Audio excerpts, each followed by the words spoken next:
In the beginning, God created a beautiful garden full of life and wonder. It was a place of peace, where Adam and Eve lived in harmony with nature, surrounded by love and light. Adam and Eve were happy. They lived freely, enjoying every corner of the garden, with everything provided by God. Life was perfect, and they knew no harm. But among all the trees, there was one tree that God said to avoid, the tree of knowledge of good and evil. Its fruit glowed brightly, but God warned them not to touch it. One day, a serpent, filled with deceit, came to Eve. It was no ordinary snake, but the evil one himself, Satan, who sought to tempt her with lies. Did God really say you must not eat from every tree in the garden? The serpent hissed. You won't die.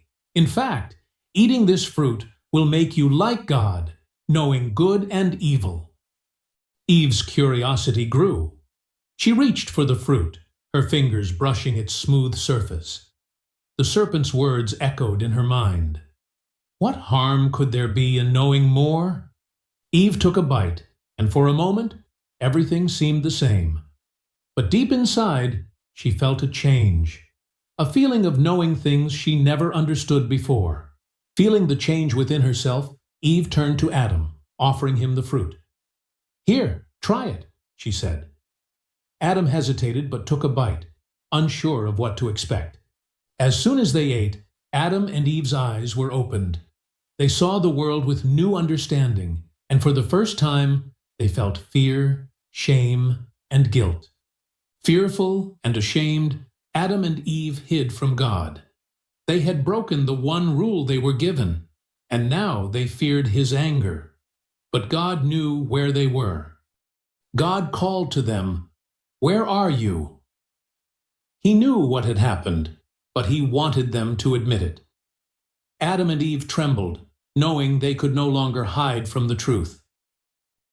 Adam blamed Eve, and Eve blamed the serpent. They both tried to avoid the responsibility, but deep down, they knew the truth. They had made a choice. God spoke with sadness. Because you have disobeyed, the world will now change. Pain and sorrow will come, and you will leave this perfect garden. Adam and Eve were cast out of the Garden of Eden.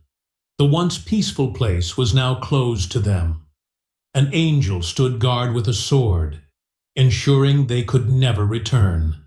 Though their hearts were heavy, a glimmer of hope remained. God promised that one day a way would be made for redemption, a way to restore what was lost. And so their journey began.